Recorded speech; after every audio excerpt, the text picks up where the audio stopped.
અમદાવાદમાં ભગવાન જગન્નાથજીની 148મી રથયાત્રાની તૈયારીઓ પૂરજોશમાં ચાલી રહી છે। ત્યારે ભગવાનના મોસાળ પક્ષ તરફથી મામેરાની તૈયારીઓ પણ થઈ ચૂકી છે।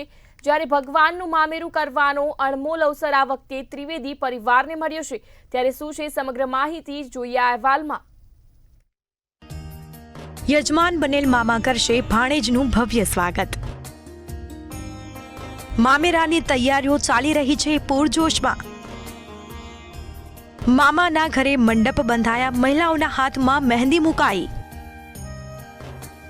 ભાણિયાનો સત્કાર કરવા મામા મામી અતિ ઉત્સુક।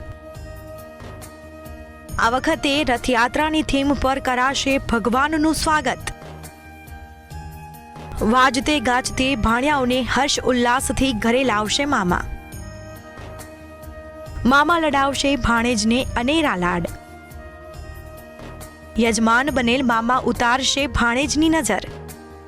આ વર્ષે ભગવાન જગન્નાથજીના મામેરામાં નવું શું હશે? ભગવાનને ત્રિવેદી પરિવાર મોસાળામાં શું શું અર્પણ કરશે તેને લઈને સૌ કોઈ ઉત્સાહિત છે। ત્યારે ત્રિવેદી પરિવાર દ્વારા જણાવવામાં આવ્યું છે કે અમને મામા બનવાનો શુભ અવસર મળ્યો છે, ત્યારે ભાણેજ આવી રહ્યા છે અને ત્યારે હરખના આંસુ પણ આવી રહ્યા છે। અમે ભગવાન જગન્નાથ ક્યારે આવશે અને ત્યારે ભવ્ય શોભાયાત્રામાં અનેક ભજન મંડળીઓ સાથે વાજતે ગાજતે ધામધૂમ ડીજેના તાલે ભગવાનને હરખભેર અમારા ઘરે લઈને આવીશું। અષાઢી બીજ જેવો ભાવ આવે તે માટે અમે રથની આજુબાજુમાં વાદળો પણ બનાવ્યા છે કે જાણે આખી સોસાયટીના ઘેર ઘેર આ પ્રસંગ છે અને ઘેર ઘેર જાણે મોસાળું ભરવાનું હોય એવી રીતે આખી સોસાયટી પણ આની સાથે જોડાઈ રહી છે।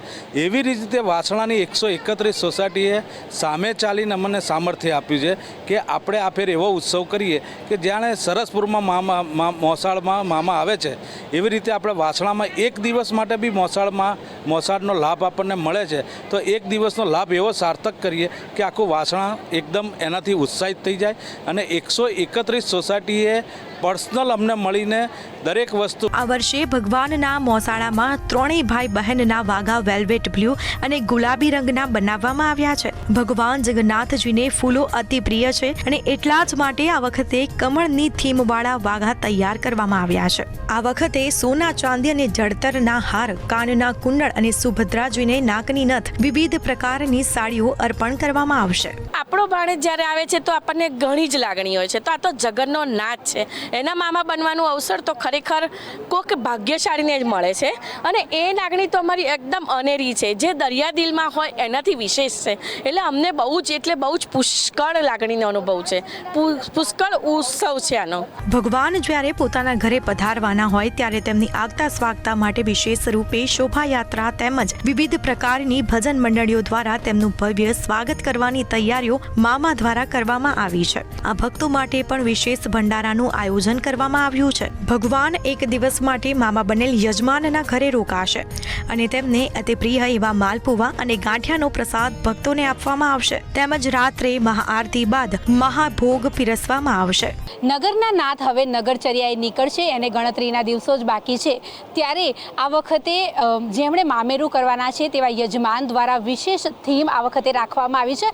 જો વાત કરવામાં આવે તો આ વખતે રથની થીમ રાખવામાં આવી છે, જેમ આપ જોઈ શકો છો કે જે આબેહૂબ જે પ્રમાણે રથયાત્રામાં રથ નીકળે છે તેવી થીમ તૈયાર કરવામાં આવી છે। એટલે જેટલા પણ ભક્તો અહીંયા જ્યારે ભગવાન જગન્નાથજીના મોસાળાના દર્શન કરવા આવે ત્યારે તેમને એવું લાગે કે પોતે રથયાત્રાના દર્શન કરી રહ્યા છે। ત્યારે આપ જોઈ શકો છો કે બ્લુ થીમ પર આ વખતે મોસાળું અહીંયા તૈયાર કરવામાં આવશે ને અહીંયા જ આ મોસાળું જે છે તે એક દિવસ અહીંયા મૂકવામાં પણ આવશે। વાત જો કરવામાં આવે તો જેમણે ભગવાન જગન્નાથજીના મામેરાની તૈયારીઓ કરી રહ્યા છે ને જેમને ખૂબ જ હરખ છે ને, પોતે જ્યારે મામા બન્યા હોય અને ભાણેજ જ્યારે આવતા હોય ત્યારે આ એક અનેરો લાહવો જેમને મળ્યો છે, જેમને અનેરો અવસર મળ્યો છે, એવા મામેરાના યજમાન જાગૃતિબેન અત્યારે હાલ આપણી જોડે છે। જાગૃતિબેન ત્રિવેદી જોડે આપણે વાત કરીશું। પહેલાં તો હું બતાવીશ કે એમણે સરસ મજાની મહેંદી હાથમાં મૂકી છે અને ભગવાનજી જ્યારે તેમના ઘરે આવવાના હોય ત્યારે એક અલગ જ પ્રકારનો હરખ પણ તેમના ચહેરા ઉપર જોવા મળી રહ્યા છે। ત્યારે ભાણેજ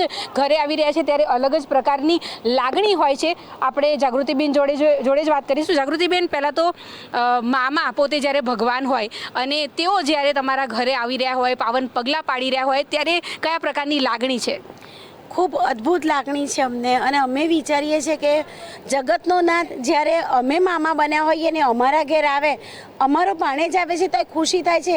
આ તો ભગવાન જ્યારે અમારા ઘેર ભાણેજ રૂપે આવે છે ત્યારે અમને એટલું બધું આનંદની લાગણી છે કે અમે એને વર્ણવી નથી શકતા કે જ્યારે ભગવાન અમારા ઘેર આવશે, ભગવાન અમારા ઘેર પધારશે. પોતાના ભાણિયાઓ જ્યારે મોસાળામાં આવવાના છે ત્યારે તે લોકો માટે થઈને વિવિધ પ્રકારની વ્યવસ્થાઓ જે છે તે કરી છે, અને આખો દિવસ ભગવાન જગન્નાથજી માટે થઈને વહેલી સવારથી જ શોભાયાત્રા, ત્યારબાદ જો વાત કરવામાં આવે તો ભજન મંડળીનું પણ આયોજન કરવાનું છે. આખો દિવસ એ દિવસે ભંડારાનું પણ આયોજન કરવામાં આવશે, અને સાંજની જો વાત કરવામાં આવે તો સાંજે પણ ભજન કીર્તનની સાથે ભંડારા સહિત જો વાત કરવામાં આવે તો મહાઆરતી અને મહાભોગની પણ વ્યવસ્થાઓ જે છે તે યજમાન દ્વારા કરવામાં આવી છે, કારણ કે ભગવાન પોતે જ્યારે ભાણેજ બનીને આવી રહ્યા છે ત્યારે એક અલગ જ પ્રકારનો હર્ષ અને ઉલ્લાસ જે કહી શકાય તે તેમના ચહેરા ઉપર અત્યારે હાલ જોવા મળી રહ્યો છે.